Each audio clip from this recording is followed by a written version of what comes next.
stand up, please. Okay, there's three. Where's the other? Where's that? Okay. Travis, is he okay?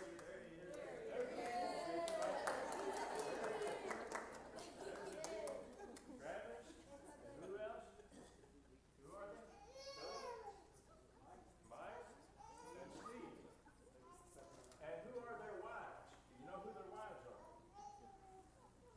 Who's Travis's wife? Miss Janae. And who's Philip's wife? Miss Melissa. And who's Steve's wife? Miss Christy. And who does he know? Mike. Who's Mike's wife? Miss Tanya. Okay, it's good to know who our deacons are and who their wives are. And it's good that we've got some that want to be a deacon when they grow up. But the church also needs elders. How many want to be an elder when you grow up? Okay, we got some more hands there. That's good. Always, don't forget that. You want to be an elder when you grow up. And that's pretty important. And who are our elders here? Who are they? Anybody know who the elders are? We need to know who the elders are. Brother Scott, you can't see him. He's back in that room, the lights off. You can't see him. And Kendall, Brother Kendall, not here tonight. Those are our elders. And their wives are Miss Sandra, who's the wife of Scott, and Miss Donna is the wife of Kendall. So we need to know who they are. Who wants to be a gospel preacher when you grow up? Okay, that's a good deal. Good thing. We need gospel preachers, don't we? Because the gospel needs to be preached. Who's our gospel preacher here that works with us full time? Who? Brother John. And who's Brother John's wife? Miss Deanne. So we need to know who these people are. They can be a lot of help to you through the years. And we need all those in the church.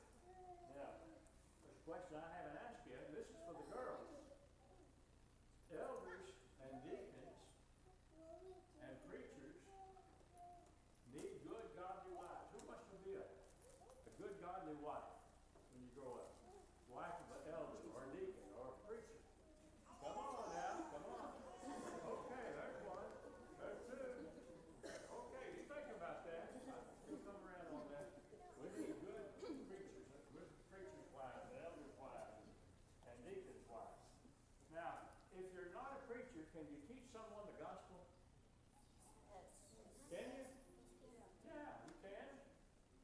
Let's say you're a coach. If you're a coach, can you teach somebody the gospel? Okay, yeah, Brother Brendan. Brendan was a coach, and he taught some people, some of his students, and he baptized them right here. And who wants to be a physical therapist when you grow up?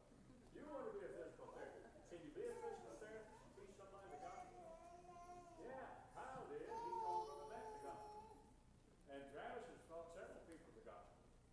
And Trent talks to people about the gospel. So, yeah, whatever you decide to be, if you decide to be a fireman or a policeman or a farmer or a doctor or a lawyer or a nurse or a banker, you can still teach somebody the gospel and baptize them in Christ. Don't ever forget that. Okay? All right, let's sing one more song. Or two more. This next one is I Marvel at the Wisdom of My God. This is one of my favorites. Here we go. I marvel at the wisdom of my God. I marvel at the wisdom of my God. Just like the little lily pushing up the heavy sod, I marvel at the wisdom of my God. They crucified the Father's only Son. When they crushed him in the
go with Miss Tanya,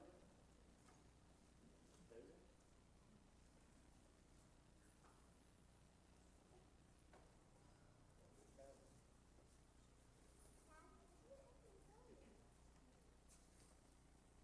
Okay, twos and threes, that was twos and threes, too. This is twos and threes, so.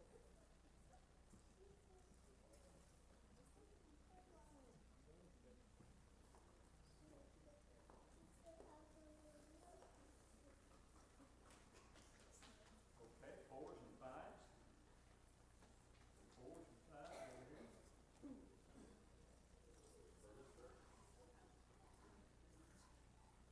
Okay. And first through the third grade. First through third grade.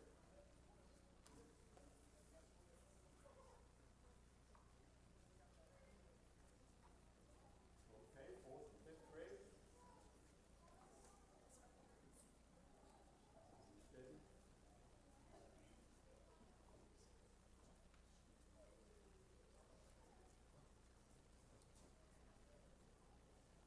Through six, I should say. Teenagers. Pretty good crew of teenagers there.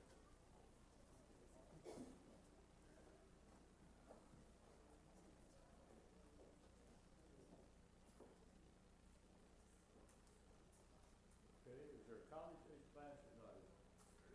There is? Okay, college age class.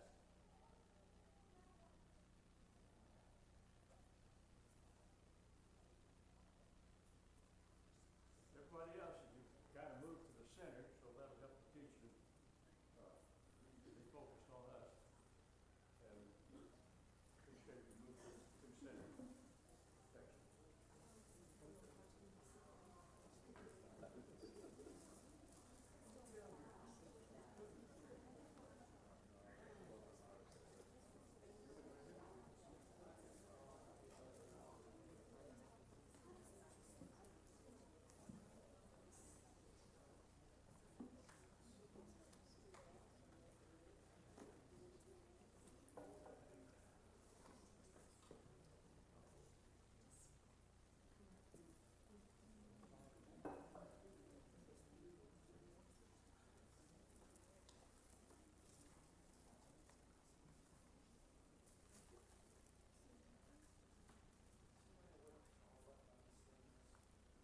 I don't think it has a power button.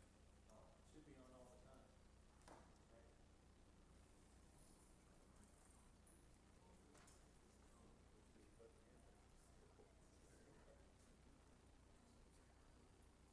What do you want on?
Testing, testing. Oh, that's much better. All right. so everybody can hear me now. I don't have to shout to get my voice to register. Okay. Welcome, everybody, to Lesson 1. Tonight we're going to be discussing archaeology. And before I go any further, I have been told by certain persons on more than one occasion that I really need to do something before we get into the lesson. So I'm going to do that now before I forget. Even the book tells me to do this.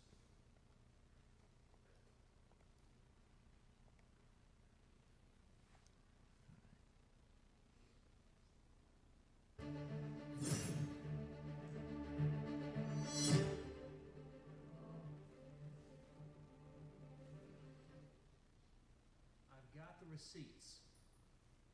You know, a few short years ago, this phrase would have been used by someone who was trying to get a refund on a pair of shoes that didn't fit, or by someone who wanted to return the not-so-great Christmas present that their aunt or uncle bought. These days, though, when someone says, "I've got the receipts," or "show me the receipts," they're talking about proof or evidence. A person might use this kind of slang when they're trying to call someone out for lying, or to show that they themselves are being honest and truthful.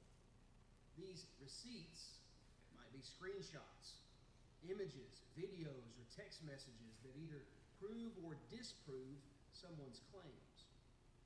In other words, if someone is accusing you of lying and they say, "I've got the receipts," you're probably busted. In the modern digital age, receipts are everywhere, and they can be powerful and often irrefutable evidence. When it comes to the Bible, fewer and fewer people, especially in America, seem to believe that it is the literal and inspired Word of God. In fact, according to a 2022 study done by Gallup, a record low 20% of Americans now say the Bible is the literal Word of God. That's down from 24% the last time the question was asked in 2017, and it's half of what it was at its high points in 1980 and 1984. In addition to this very disturbing trend, 29%, which is an all-time high, say the Bible is a collection of fables, legends, history, and moral precepts recorded by man. Even among those who call themselves Christians, 16% said the Bible is an ancient book of fables. But for those of us who do believe what the Bible itself claims to be, the literal, inspired Word of God, 2 Timothy 3:16 and 17, do we have any receipts? When someone challenges our belief in the Bible as the literal, inspired Word of God, do we have any proof or evidence to back up that claim? We do. And this week, we will be studying 5 different categories of evidence that supports the Bible's claims to be the inspired Word of God. By the end of the week, you'll have all the receipts you need. Okay. So whenever you hear the word archaeology, what comes to mind? Digging? I heard that. And that's okay. I think those movies brought archaeology to the forefront of a lot of people's minds. Well, archaeology, there are 2 definitions, one of which, the second one, it says rare, that means it's rarely used.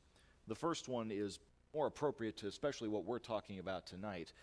The scientific study of historic or prehistoric people and their cultures by analysis of their artifacts, inscriptions, monuments, and other such remains, especially those that have been excavated. You could technically say that even when you're a kid digging in the backyard and you find an old soda can or a glass bottle and you wonder, where did this come from? That's a very condensed and simplistic way of looking at it, but that's the kind of questioning that professional archaeologists use. Who made this? Why is it here? And so on. Now, before we go further into the lesson, biblical archaeology itself is a relatively new field compared to biology or chemistry or astronomy. It's only about 200 years old, the discipline that we know today, as far as the methods and the way that people study artifacts. And there has been a lot written on archaeology concerning the Bible. What we are going to talk about tonight barely scratches the shadow of the surface of the top layer of the iceberg. And if you're interested later, you can talk to me, because I did a class a few years ago on archaeology with lots of other things that are not mentioned in this book. So this is just a basic primer. What this class is not going to give you is a surefire way to force even the most die-hard skeptic to say, okay, fine, you're right, I admit it, this proves that God is real and the Bible is right. That singular piece of evidence, the smoking gun, as far as I'm aware, does not exist. But what we are going to talk about is more akin to the preponderance of evidence. I don't know if anybody is familiar with that expression. Just a brief show of hands if you've ever heard. All right. Kyle, how would you describe preponderance of evidence? So much that it goes beyond a reasonable doubt. Okay, that's close. Outside of a criminal trial, they have to establish beyond a reasonable doubt. In other court cases, preponderance of evidence basically translates to, if you get a bunch of little things right, then your overall argument is more likely right than it is not. So these are all tiny building blocks that fit into a very large picture. So let's start with one of our first examples, A Tale of Two Kings. The first person we're going to talk about tonight is Hezekiah. And who is Hezekiah? Why is he predominantly remembered amongst all the kings that are talked about in the books of the kings? He was good. Yeah, that's basically right. And he's inheriting quite a mess. It says, for the Lord brought Judah low because of Ahaz, king of Israel, for he encouraged moral decline, and Judah had been continually unfaithful to the Lord. If you've got your Bibles, let's turn to 2 Chronicles 28.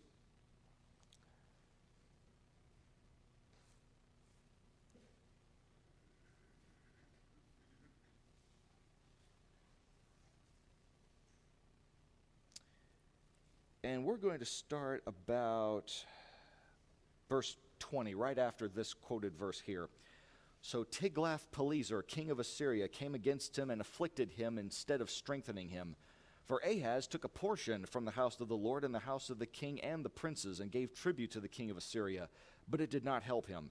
In the time of his distress he became yet even more faithless to the Lord, this same King Ahaz. For he sacrificed to the gods of Damascus that had defeated him, and said, because the gods of the kings of Syria helped them, I will sacrifice to them that may help me. But they were the ruin of him and all Israel. So now Hezekiah has come to power. His father is dead, and this is what he's dealing with. So the Lord's hand weighs heavy upon him. Hezekiah decides to implement massive and widespread reform. 2 Chronicles 29 tells us that he rehabilitated and renovated the temple because so much of it had been taken out and the doors had been closed. It wasn't being used. And the most striking detail to me is that Hezekiah observed the Passover, which had been neglected for a very long time. Let's see, 2 Chronicles 29. It's just not the same reading on this.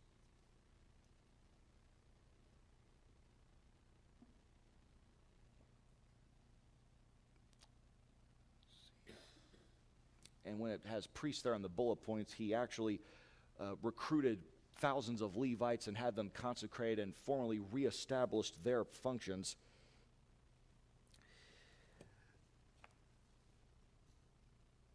So after completing these reforms, now he faces a challenge.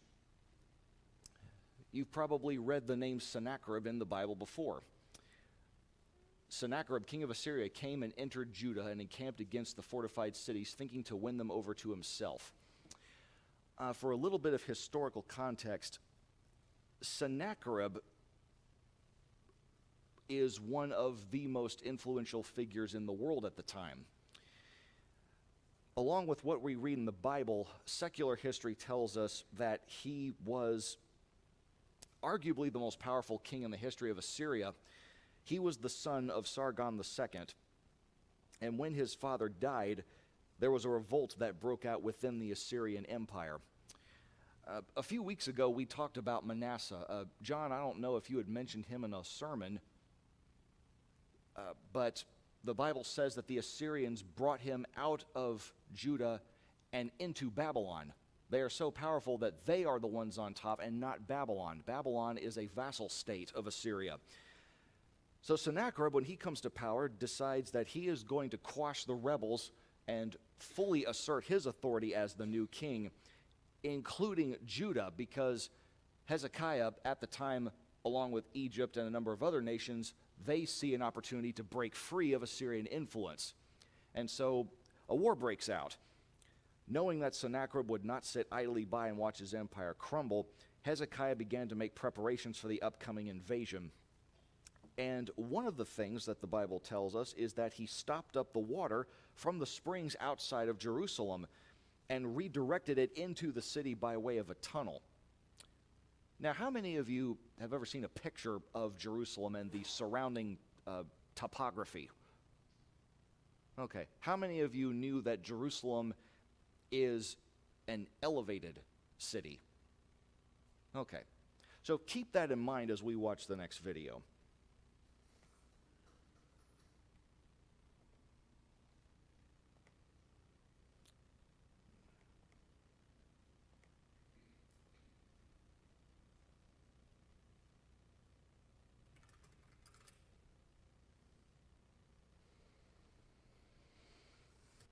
Quite often, the Bible will make a very specific remark about a certain person or a place or a thing, and you can check that against historical and archaeological evidence. Such cases provide an excellent way to build up corroborative evidence in support of the Bible's accuracy and inspiration. The book of 2 Kings relates the story of King Hezekiah, one of the few kings of ancient Judah who did what was right in the sight of the Lord, according to all that his father David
up rocks before?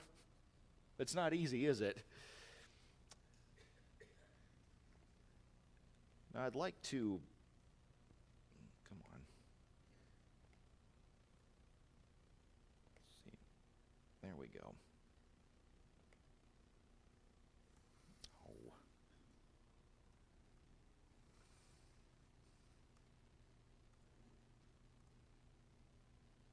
Okay, we'll come back. Now, before we keep going, somebody, if you're having a discussion, might stop you right here and say, okay, Hezekiah cut a bunch of rocks up and dug a tunnel, and he accomplished this, albeit impressive feat of engineering during a war because water was vital and all that. So what? What's your point?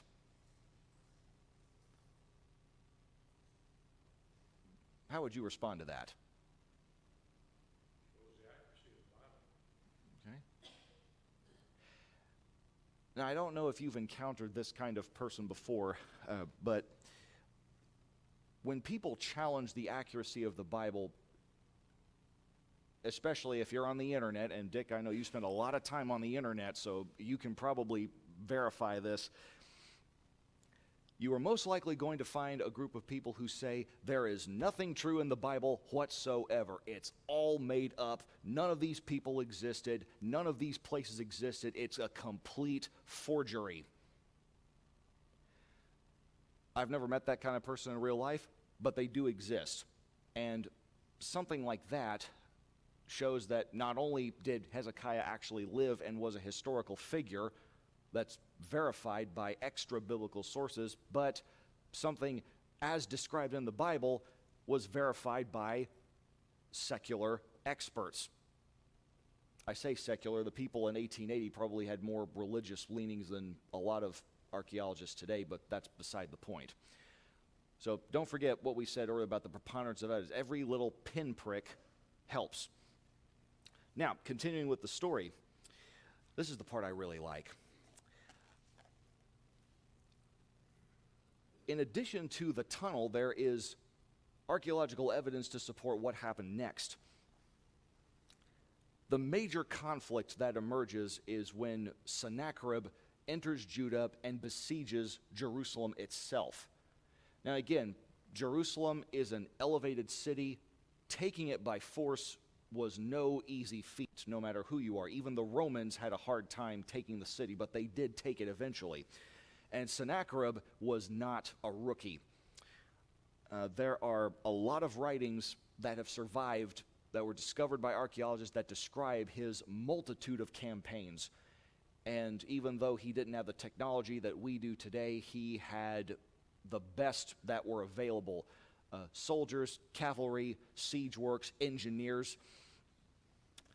Well, in about 1830, there was a prism that was discovered by British Colonel R. Taylor, and it's about 15 inches tall, which, this is probably not 15 inches, but it can't be much bigger than this. 500 lines of writing on a six-sided prism, not much longer than a ruler, a foot-long ruler.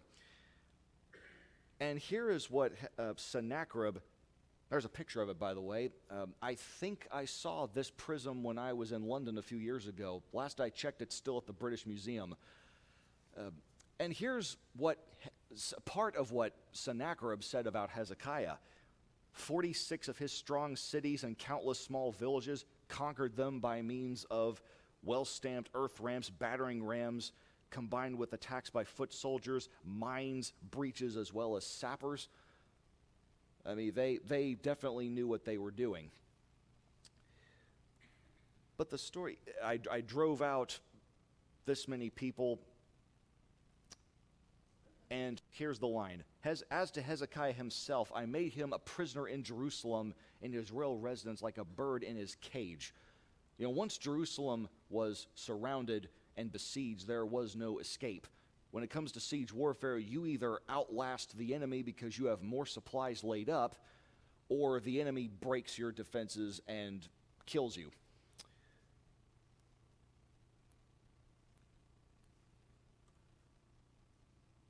So two facts can be determined by secular history alone. The attack on the surrounding cities happened. This was a behemoth of an army, a juggernaut. Think about the Hitler's Blitzkrieg in World War II. Several million men just steamrolling across Europe. But even secular historians and contemporaries at the time do not say anything about Sennacherib actually capturing Jerusalem. He definitely made it there. He put it under siege, and he had every advantage that was accepted at the time as being an advantage. But he never mentions taking it. And we're going to deviate slightly onto another story about Sennacherib. Because according to the Bible, one of the major cities he captured was called Lachish. And although Scripture does not give us a lot of information about his victory there, archaeology fills the gaps. Who can tell me what a relief is?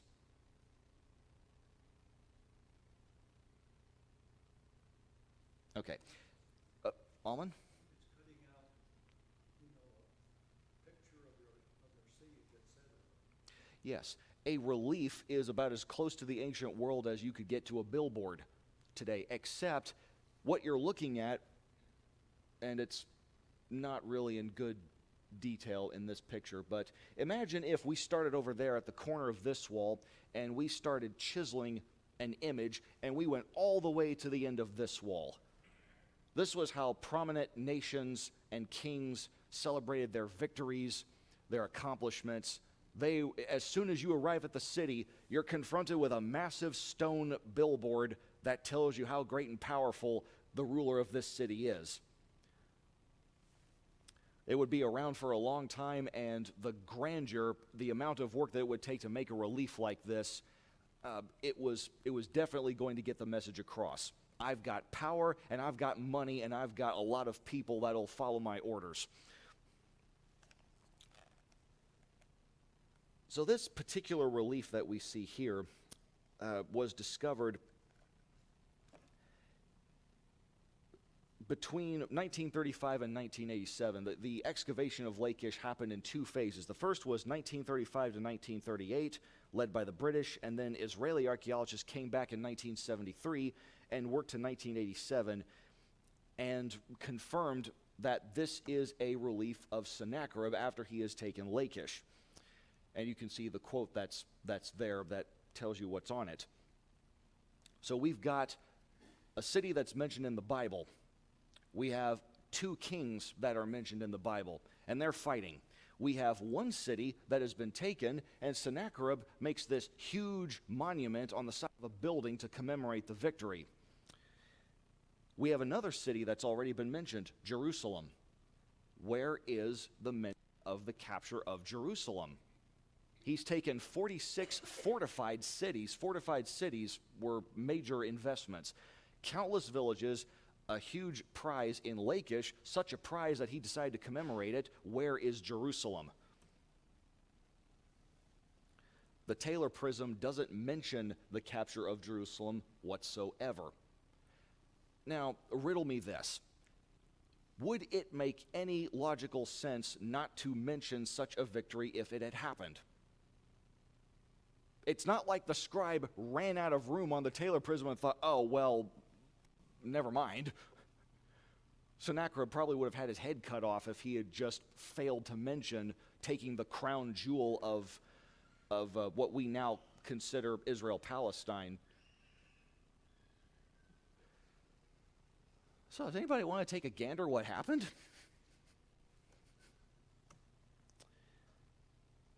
Well, archaeology doesn't say, and I think it's not just the Assyrian records that are silent on the issue. As far as I could determine, Babylonian records don't tell us what happened. Phoenician records don't tell us what happened, and neither do the Greeks. There are theories that were spread by certain people after the fact. There was one Greek philosopher who thought, well, maybe there was a plague that swept through the camp and killed a bunch of the army, or maybe there was an infestation of mice that ate up all their grain and the strings for their quivers and their bows. But none of them say Sennacherib took the city. And the Bible is the only one that goes to the opposite direction and makes a claim as to why he didn't take the city. Then the angel of the Lord went out and killed in the camp of the Assyrians 185,000. And when the people arose early in the morning, there were the corpses all dead. So Sennacherib, king of Assyria, departed and went away, returned home, and remained at Nineveh. Sennacherib is later murdered by his own sons while in the temple of his gods. That is another thing that's been confirmed by secular history, is that he was victim of a conspiracy. Now, some people will jump on this and say, I don't believe that. You've given me a Bible verse for a gap in the historical record. That's God of the gaps fallacy. That doesn't count. Well, I can't make that person believe the Bible verse, but what we have established is that a massive army, the very strongest in the world at the time, went up against a city. Ahaz was not able to bribe his way out of deliverance. Hezekiah knew that trying to pay tribute to Sennacherib was futile, and yet Sennacherib doesn't take the city when he had every impetus to. His legacy is on the line. Hezekiah's been rebellious. He hasn't been paying his annual tributes. He has been consorting with the Egyptians and other nations to try and politic a buffer zone. So why would he just change my mind? I don't want it. This capital, this religious center of one of my enemies, you know what, I don't need it. That's not how people in the ancient world thought, especially when, if you read writings that Sennacherib himself left behind, he speaks of himself as such glowing terms as the perfect hero. So, And you also had boasted about shutting him up like a bird in a cage. yes. But he never said he got the bird out of the cage. Yes. I mean, this was not a time when ancient rulers were known for their mercy if you rebelled against them. Surrendering without a fight, immediately capitulating, well, that might buy you something. You might get away with your life. But defying Assyria's will and then expecting mercy at the last minute when his army is at the gates, that probably was not how he played that game. So, no, I can't in good conscience say that the archaeology proves that the angel of the Lord did. I can't say, well, look, here are the bones, because those disintegrated centuries ago. But the Bible is the only account that offers an explanation as to why he just stopped. It's one of those things that otherwise defies a logical explanation. Questions or comments about this before we continue? Just think about how in that moment when you cover all the evidence and you just bring more, I just think it's left up to faith. Faith comes by hearing the word of God. God told us the angel of the Lord came to deliver them. That's what we did. I have faith in that because God's word said that.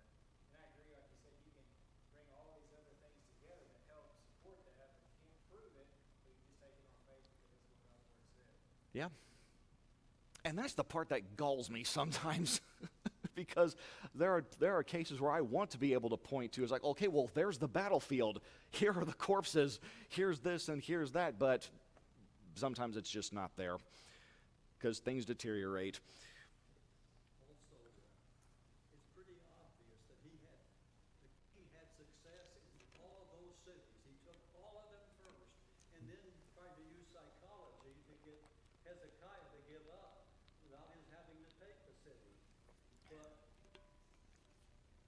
it's obvious he never took it. He had to withdraw and leave the city without being taken. Yeah. And to somebody who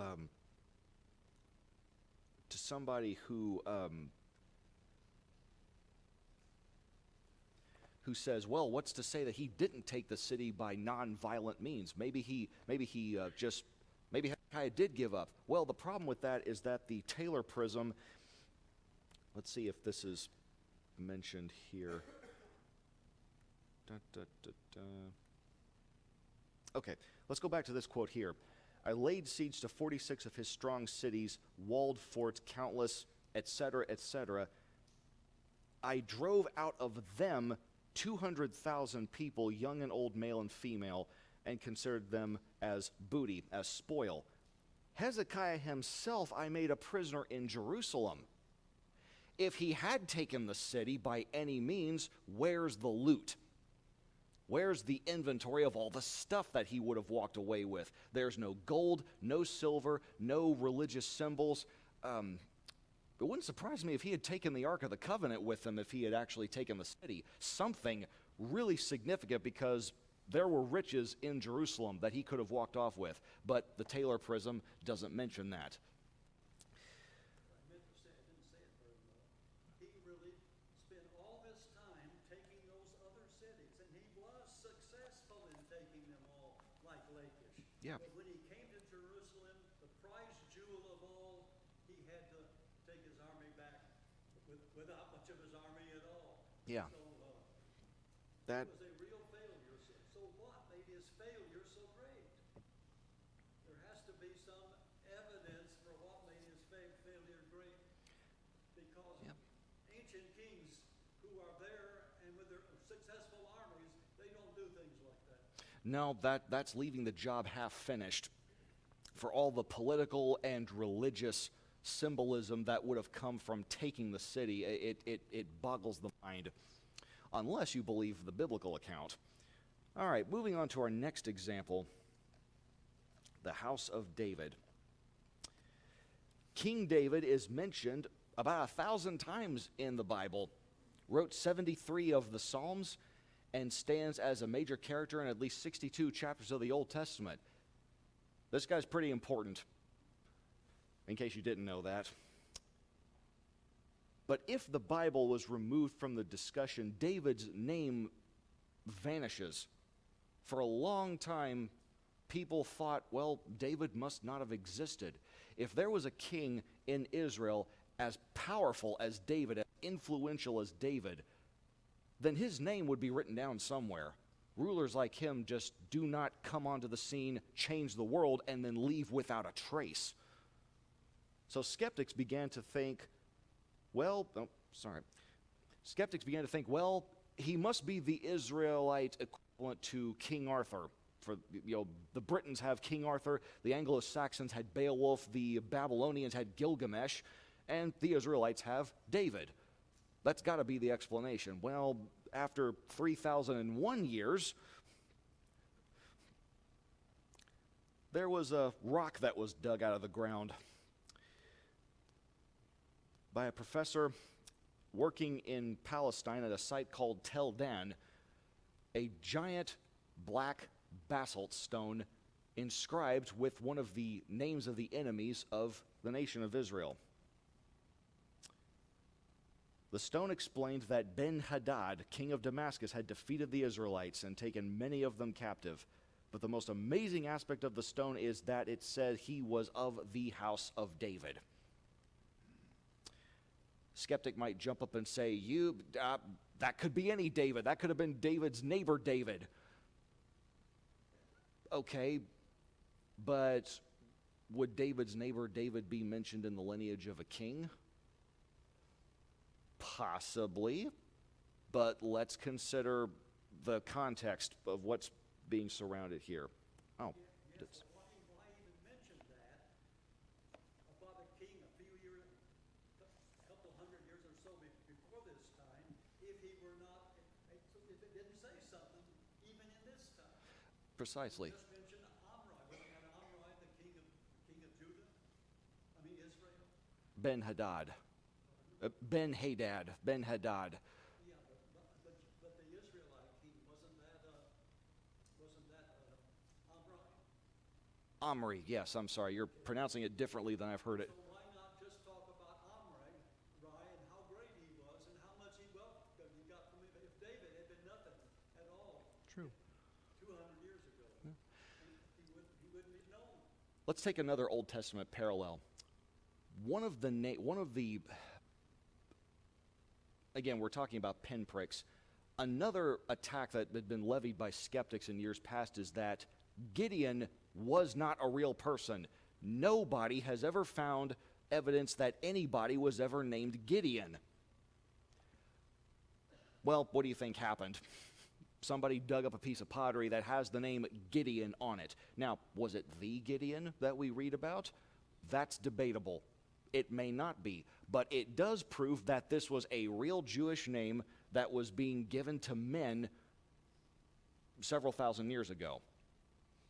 Sometimes it's the really little pinpricks that you have to deal with. And this is a parallel to that case, but David, it's a much bigger scale, because now we're talking about the foundation story of the kingdom of Israel and, more importantly, the genealogy of Christ.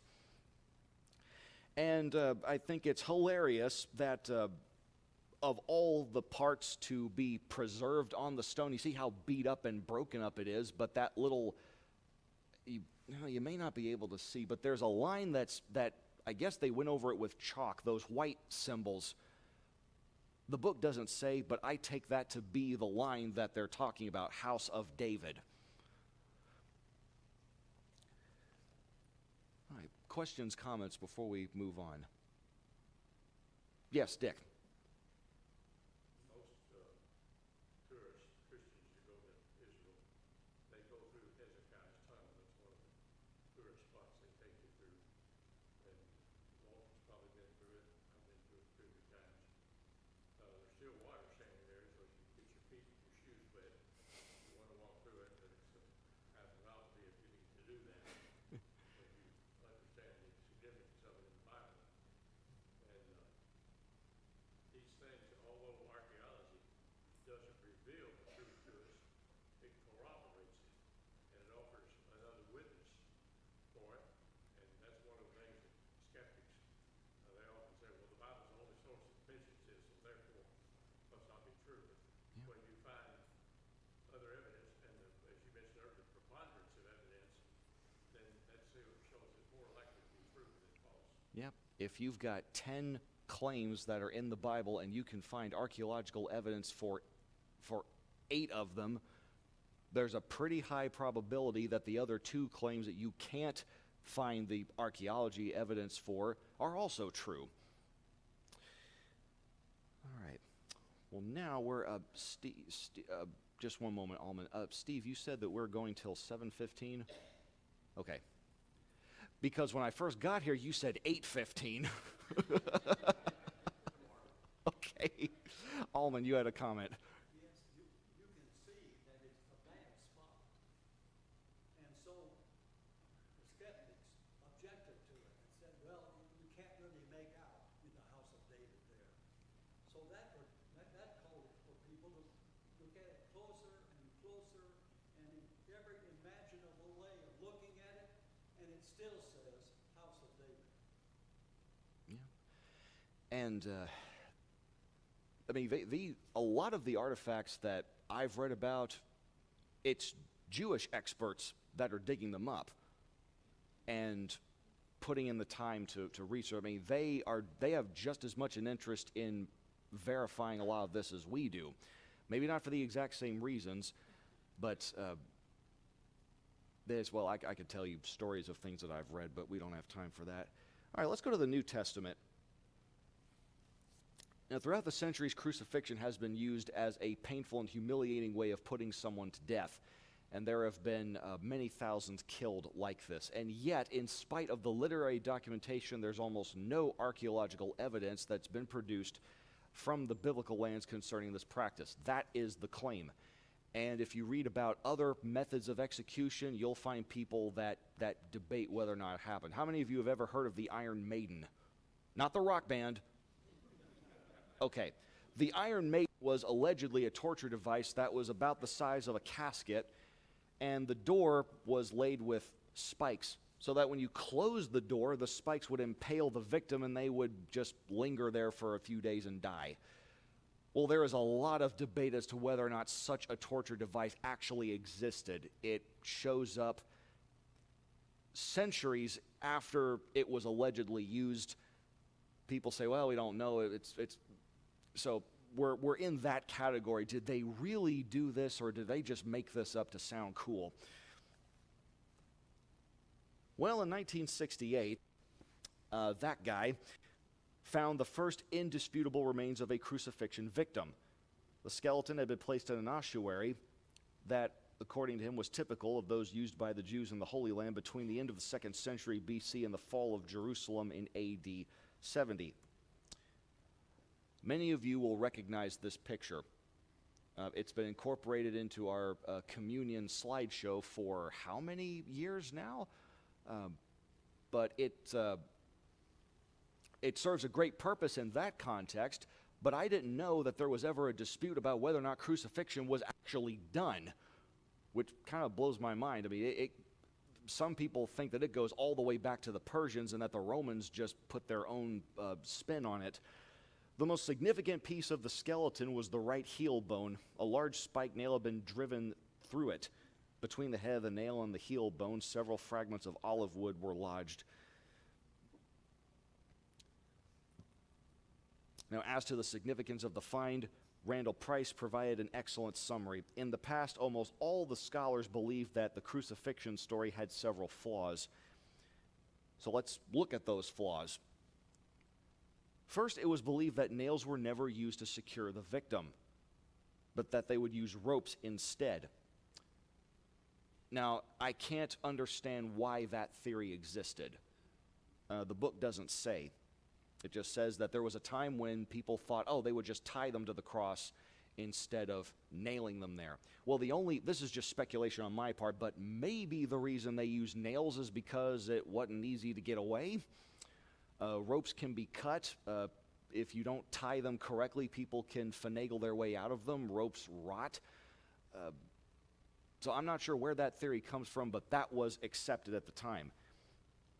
And then this bone is discovered, along with several fragments of olive wood, evidence that the feet of this victim was attached to the cross using nails. It was also suggested that crucifixion victims were never given a decent burial.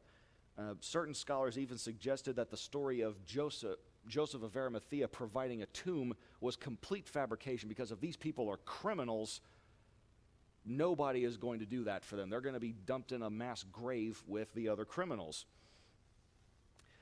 But that's not where this guy was found. I realize I am skipping paragraphs. I'm sorry. Let's see. Skeletal remains.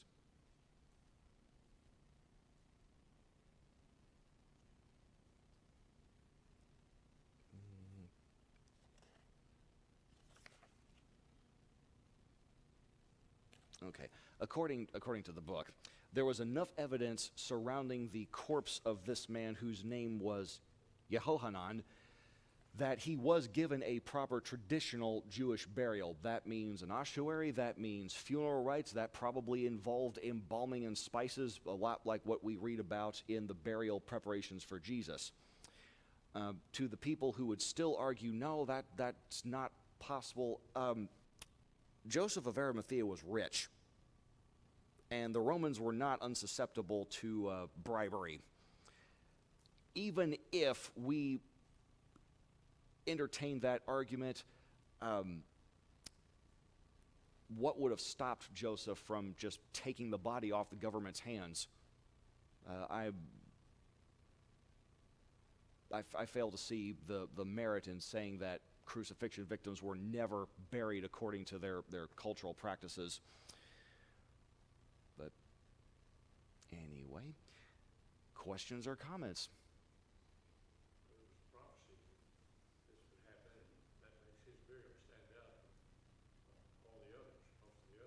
That's true. And you have to wonder, why are we told so much detail about that tomb?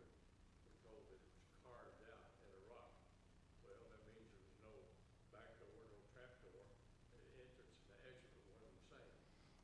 So there's some significance in that prophecy.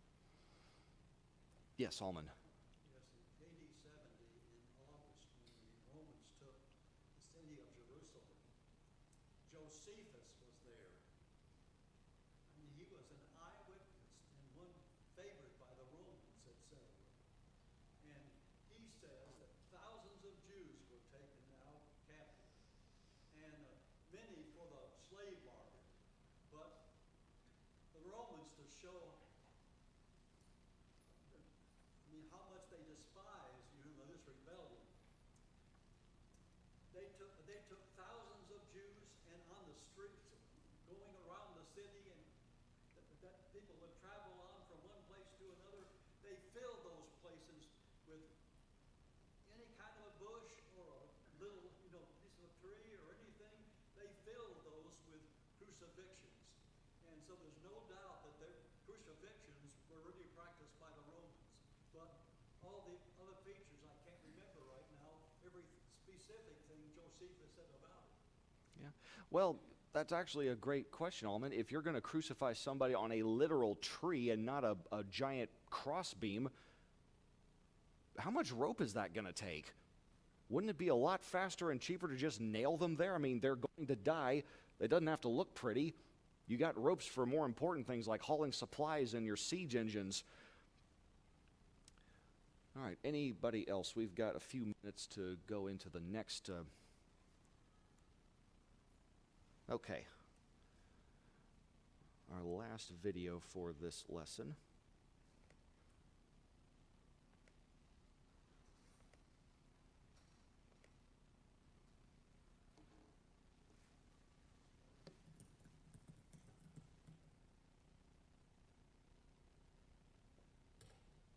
In Acts chapter 18, verse 12, the Bible tells us that there was a man named Gallio who was the proconsul of the area of Achaia during the ministry of Paul.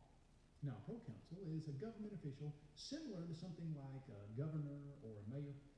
And this piece of information is important because of a letter that was sent by a Roman emperor during this time. Archaeologists found 4 different fragments of a letter sent by Emperor Claudius.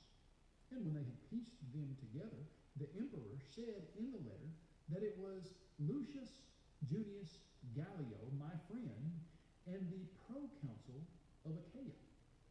Not only did Luke, the Bible writer, record the name of Gallio accurately, but he also recorded his political office exactly as the emperor wrote it.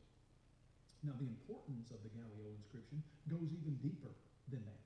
This particular find shows how archaeology can give us a better understanding of the biblical text, especially in giving us dates and times things happened.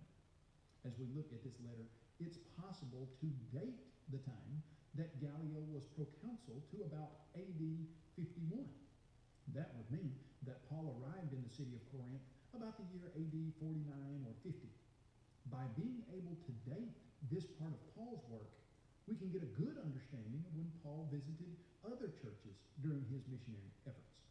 Once again, not only does archaeology help show that the Bible is accurate, it also helps us to understand more about what was going on during Bible time.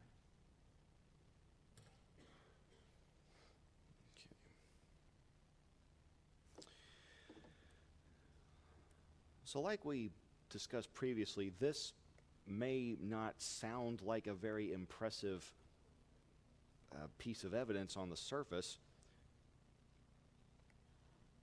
but, oh, good grief. Hold that thought. It may not sound like a very significant piece of evidence. When I was younger, I would fantasize about, what, like so many other people, where's the Ark of the Covenant? What would happen if we found that? But even little discoveries like this one, one person's name in a book that is full of names may seem insignificant, but it's not. How many of you have ever heard of the scholar William Ramsay? Okay, one, Alman and Dick, okay. William Ramsay was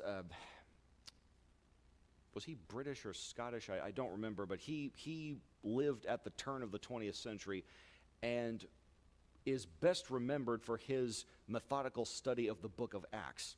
If you want to go into history of the ancient world at a particular time, the book of Acts is a great place to do it because there are dozens of cities that are named, dozens of people that are named, and this man walked away from that study utterly convinced that every single word of it was true. This could not have been written by somebody that was trying to fabricate a story.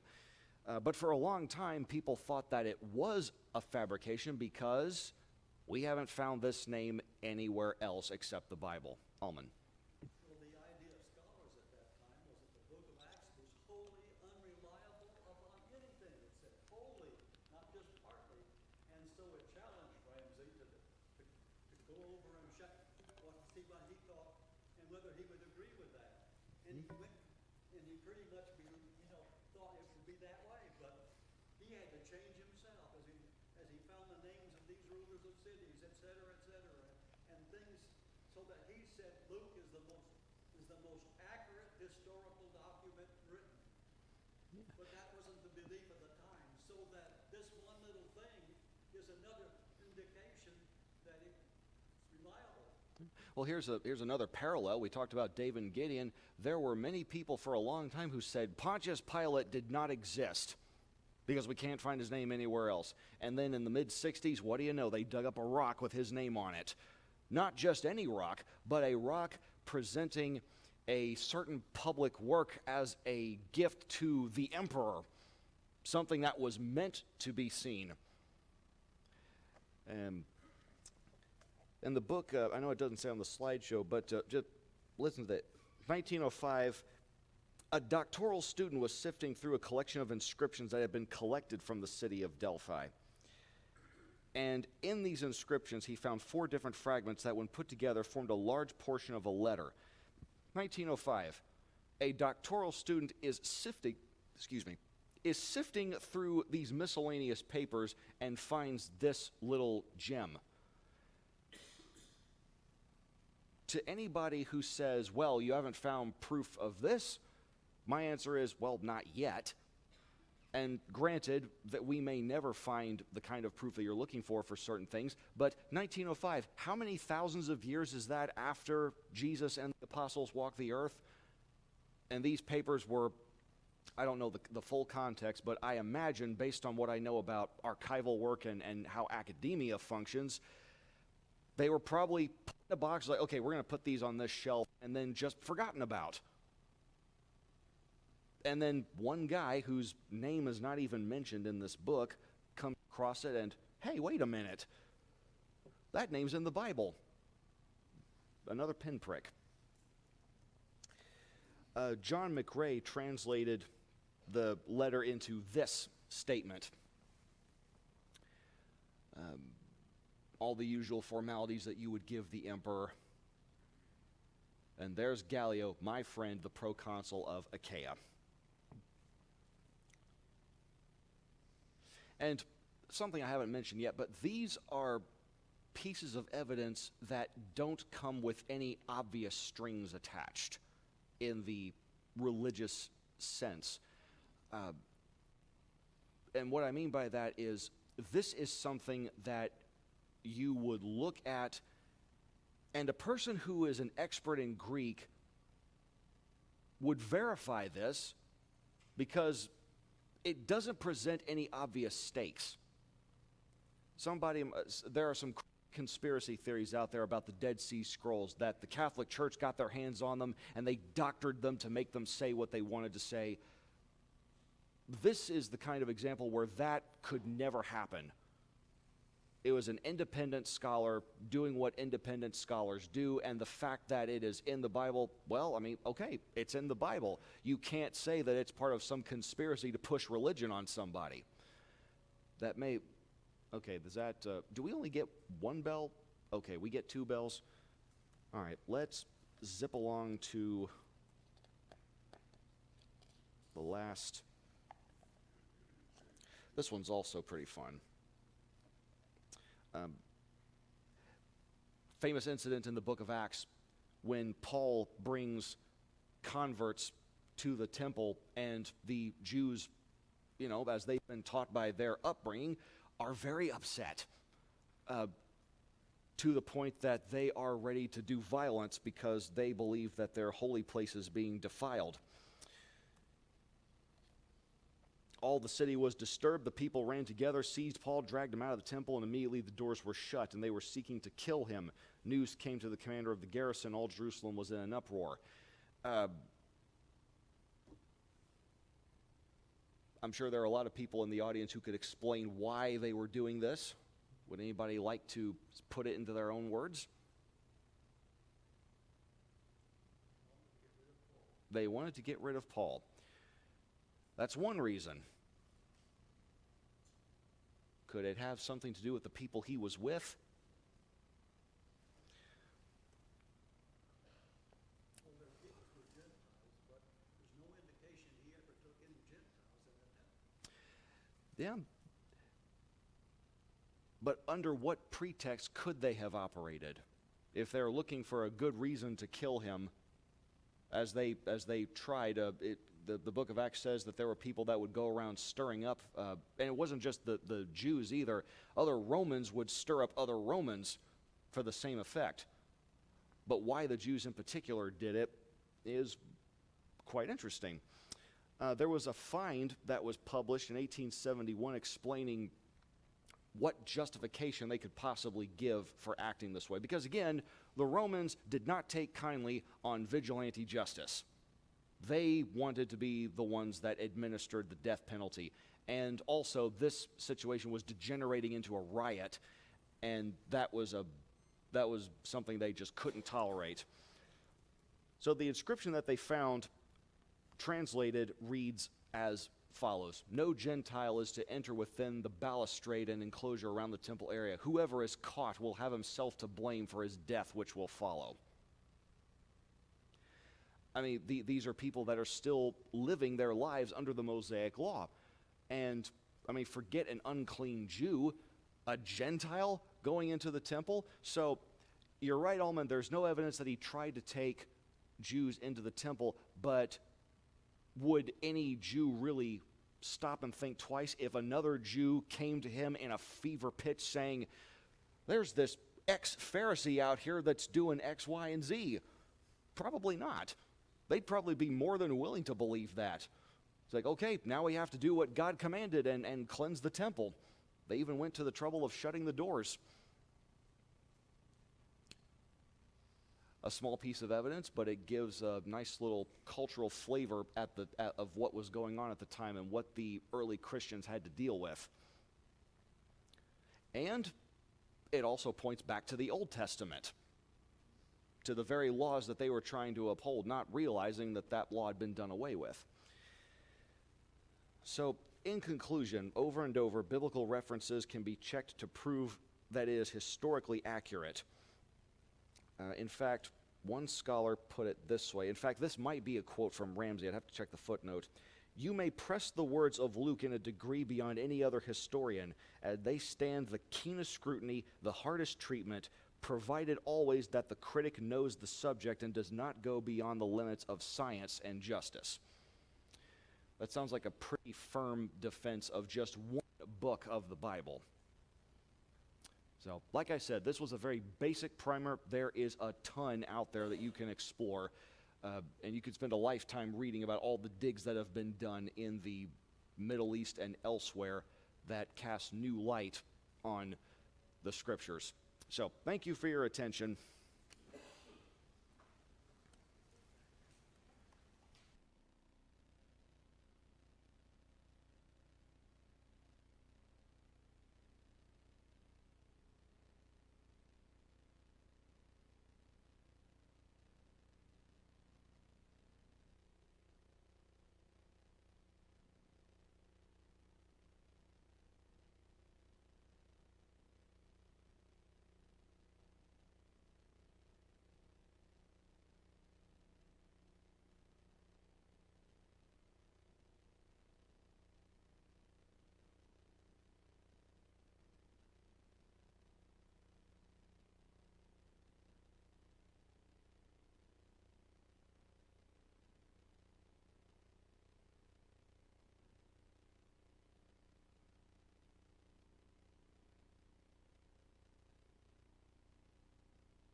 all of those children become Christians, and we become Christians, guess what? Those are our brothers and sisters in Christ. And that's the way it's going to be in heaven. The Bible says every tribe and nation and tongue is going to be there. And so that helps us to expect something when we get to heaven. So we're going to sing Jesus Loves Little Children. Jesus loves little children, all the children of the world. Red, yellow, black, and white, they are precious in His sight. Jesus loves the little children of the world. Jesus died for all the children, all the children of the world. Red, yellow, black, and white, they are precious in His sight. Jesus died for all the children of the world. Jesus goes for all the children, all the children of the world. Red, yellow, black, and white, they are precious in His sight. Jesus loves for all the children of the world. Good job, good job. And He said, verily I say unto you, except you be converted, become as little children, you shall not enter into the kingdom of heaven. Got a few more questions I want to ask. How many books are in the Bible? How many? I heard somebody say the word 66. Okay, good. How many are in the Old Testament? How many? I haven't heard it yet. So it's 39. Somebody said 39. Okay, yeah. 39. And last year, you may not remember, we learned an easy way to remember that. The word old has 3 letters in it. The word testament has 9 letters in it. 3, 9, 39 books in the Old Testament. How many books in the New Testament? 27. 27. Again, we've got a 3 and a 9. 3 letters in the word new and 9 in the word testament. This time you multiply the 3 times the 9, you get 27. So there's an easy way to remember. 39 in the Old Testament, 27 in the New. Who was the first man? Adam. Who was the first woman? Eve. Who was the first child?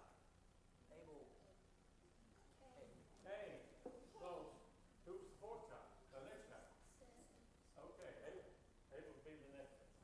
Okay, and these are some things just for us to think about and ponder over, and let's remember all these things. We're going to sing a song now that requires us to stand up. And after we sing this song, the Lord's Supper will be offered for those who didn't have an opportunity this morning to take it. So we'll pause at that time for that, and then we'll finish up. Okay, we're going to sing about Eutychus. Here we go. There was a man upstairs in church, upstairs in church, upstairs in church. There was a man upstairs in church. He sat down in the window. Stayed so long he went to sleep, went to sleep, went to sleep. Stayed so long he went to sleep and fell out of the window. Paul went down and picked him up, picked him up, picked him up. Paul went down and picked him up and made him live again. Big breath. Made him live again. This man's name, can you guess? Can you guess? Can you guess? This man's name, can you guess? Oh yes, his name was Zacchaeus.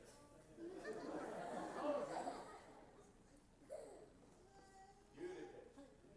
What do you think Eutychus thought when he was first raised from the dead? What do you think he was thinking? I bet he was thankful, wasn't he? No. Won't ever do that again. That's something to think about too. He went to sleep in church. Sometimes things happen when you go to sleep, don't they? Well, it's been good for us to have these lessons tonight. We're going to pause now, get quiet as we have the Lord's Supper for those who didn't get a chance to take it.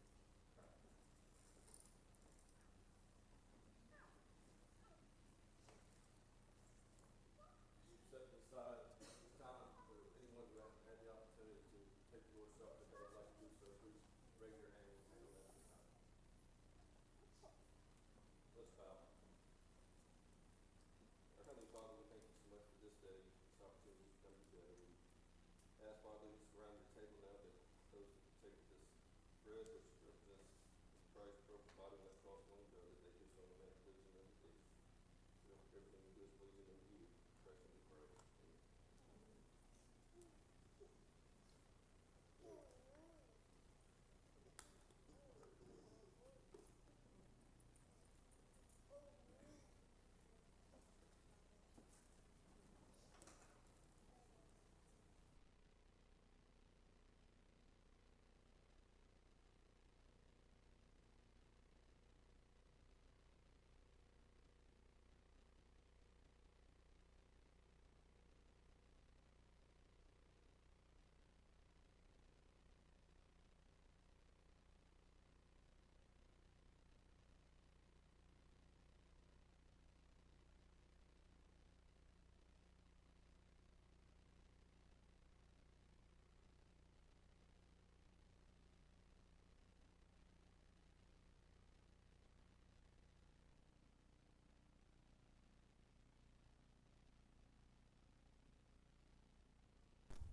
Gracious Heavenly Father, we thank you this cup in remembrance of the blood and the sacrifice given to us by our Lord and Savior on this first day of the week as He directed us while He was at the cross. I pray that it's always done in the